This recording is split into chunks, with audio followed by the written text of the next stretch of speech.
to nitiere pek mar ngima ne jopiny kata ng'ata tiyudo kata ni nitiere kata jotije moko mag kaunti ma bende osedhi kuom thuolo malacha kapodi gionge osara. Kata kamano penjo ma kamano adwa chwal ni Dr. Thadias kapod wamedo mar mondo mi watudre maber kod Dr. Nyang'anga.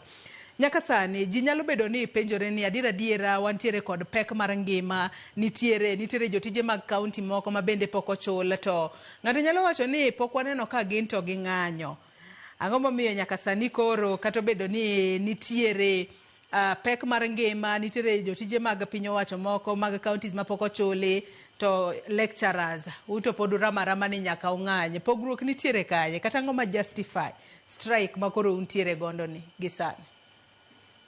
Kamano piny to tek kendo tek ne ji te, to aparo no tek ne lecturers moingo jomoko. Gimomiyo awacho ma en ma jo KMPDU the medics nodhi e strike momedgi pesa nyo chulgi. Wan ne wawe pesa kowuok 2017 nyaka kawuono. Economics nyisi gimoro miluongo ni time value of money. Siling 1,000 mane imiya 2017 sani rom gi siling 100 kimiyago kawuono.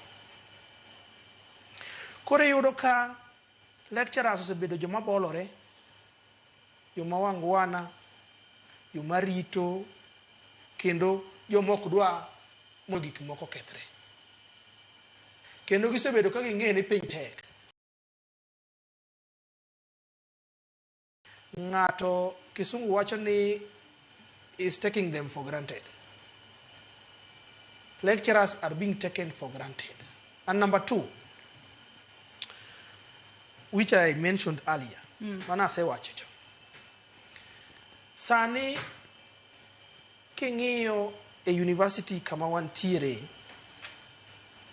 universities ok osebedo kandiko lecturers manyien. Nyithindo to medo bedo mang'eny. To lecturers moko bende timore nade? Retire. Koro yudo ka e iye ka tich ma ng'ato ka ng'ato timo bedo ang'owa? Bedo mang'eny. Seche ma tich bedo mang'eny, to pesa ma onego bed ni medi bende ok medi.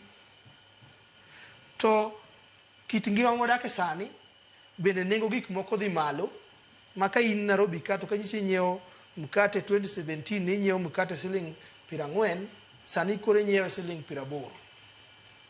To osachicha tok sudi, to tiji to medore. Koro emomiyo wacho ni ngima to tek, to wan to tek kodwa ahinya. Emomiyo ka ok omiwa gima wadwaro ni to ok wadog puonjo. Pod bedo e ng'anyo. Pod wabedo mana bedo e ng'anyo. Aya, mak naparo no gi kanyi ng'isa ni wakaw yueyo madundo gi sani nyakora